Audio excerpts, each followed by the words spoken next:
everyone, my name is Kimmy and welcome back to Jolvie. Jolvie is my community all about journaling, mental health, and minimalism. And so I've been thinking a lot about mental health lately, and mental health is probably one of the #1 topics that I want to explore on my Jolvie platform. And the main thing I wanted to talk about is our own ability to improve our mental health.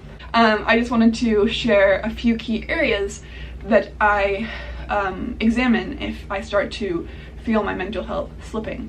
Because as someone who has experienced some very serious episodes of depression in my life, I know that if I get like, if this is like normal, and this is like, yay, happy, and this is like, so depressed I can't function, if I'm like here and I start to feel myself going, woo, then I can examine these areas and often lift myself back up. But if I go like, all the way down to like seriously terrible mental health, like depressive episode seriousness, then I wouldn't be able to get out of that myself, or if I tried to, it would take much longer. Like it would rob me of a lot of time in my life because it is so serious.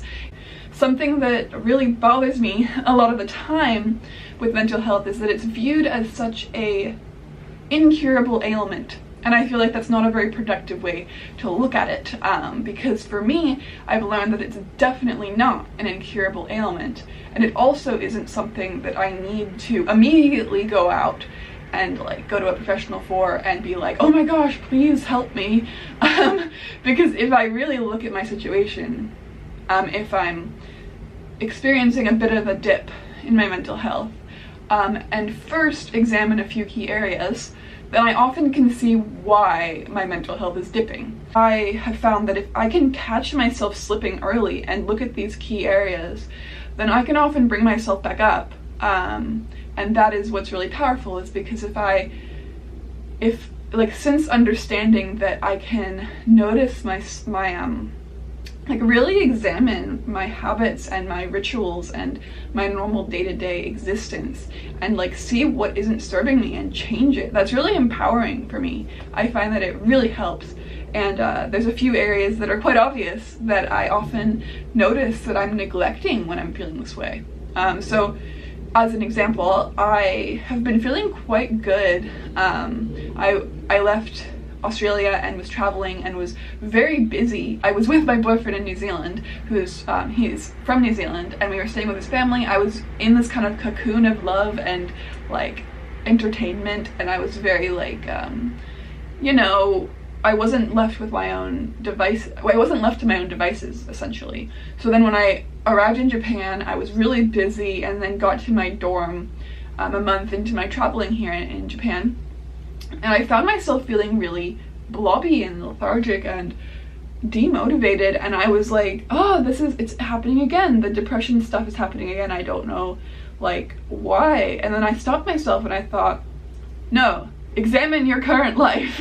So I looked at these key areas that I often neglect when I'm depressed. The first step is to really focus on my sleep, because all of my depressive episodes in the past have all stemmed from, at least in part, my sleep pattern going to complete terrible crappiness. So it's like, it is a bit of a situation of what came first, the chicken or the egg type thing, because sometimes if other things have caused my mental health to slip, then my sleep pattern will also slip. But I find that sleep is something that I really struggle with, even when I'm feeling pretty okay. I often will stay up too late and then sleep in, and then my day's half gone, and then I feel really upset about it, and I just feel like, yeah, sleep is very important to feeling good for me. And then also spending too much time on my phone. I'm actually struggling with that right now, even though I'm feeling a lot better. That I feel like I spend much too much time on my phone, and I think that people do that a lot these days. And the issue is that if you're spending your time on your phone, you're not truly like experiencing life through your senses and experiencing it to its fullest, because you're always escaping into your phone. Like your phone is this perfect escape mechanism from whatever you're feeling, from whatever's happening around you. You can just go into your phone and then you can like distract yourself. And I don't feel like that distraction is serving me. So I've been trying to cut down on my phone usage so I can truly experience my senses before my phone.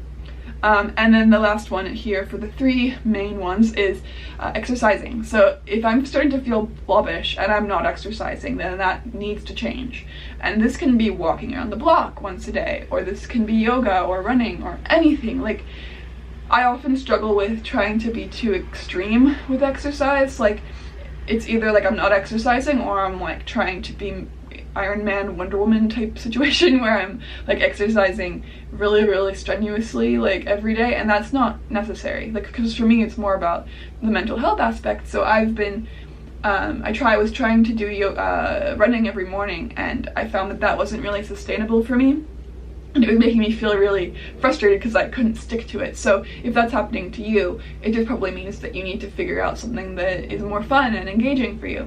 So I got a yoga mat. I've been doing some yoga like multiple times per day. I've been trying to do like push-ups and do more like strength training because I have like no upper body strength. So that gives me a bit of like goal setting fire.